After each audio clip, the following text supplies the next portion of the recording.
ऐसा ना आयकर भवन भी ईडी और सीबीआई की तरह एक प्रकोष्ठ की तरह काम कर रहा है जो भारतीय जनता पार्टी के इशारे पर काम करता है।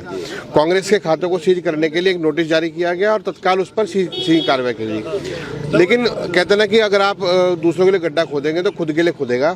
तो कल इलेक्टोरल बॉन्ड पर सीधा सुप्रीम कोर्ट ने प्रतिबंध लगाया और उनसे सीधा सवाल पूछ लिया कि आप इनकी जानकारी कब देंगे।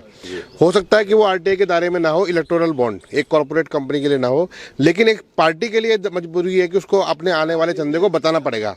तो ये बीजेपी ने उस नियम का भी उल्लंघन किया है। तो चुनाव आयोग को तो इनकी जो मान्यता है वो रद्द कर देनी चाहिए।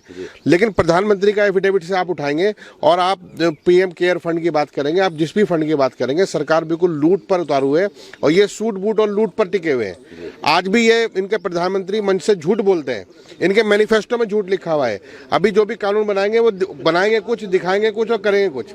तो इसलिए इनकम टैक्स का जो इस्तेमाल है, इनकम टैक्स ऑफिस का इस्तेमाल, क्योंकि रेवेन्यू का विभाग है और उसमें इस तरह से दुरुपयोग करना तो बहुत अधिक गंभीर है।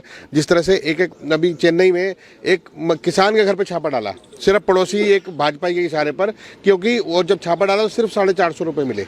तो इस तरह से अगर दुरुपयोग करेंगे और उत्पीड़न करने पर तैयार होगी तो हमारी भी मजबूरी होगी, जनता के हित में इन दफ्तरों का विरोध करेंगे हम। जितना भी सरकारी तंत्र है सबका दुरुपयोग किया जा रहा है। 100% दुरुपयोग है। पूरा चुनाव आयोग का दुरुपयोग है। 15,000 शिकायतें मध्य प्रदेश चुनाव की है, एक बार भी सुनवाई नहीं हुई। पूरा कार्यकाल खत्म हो जाता है लेकिन सुनवाई नहीं होती। वैसे तो करोड़ों लोग हैं जो 20-20 हजार रुपए के बॉन्ड दे सकते हैं। देखिए, सरकार का जो मंशा है इन चुनाव आयोग को या ईडी को या इनको दबाकर अपने अनुसार नियम लाने की है।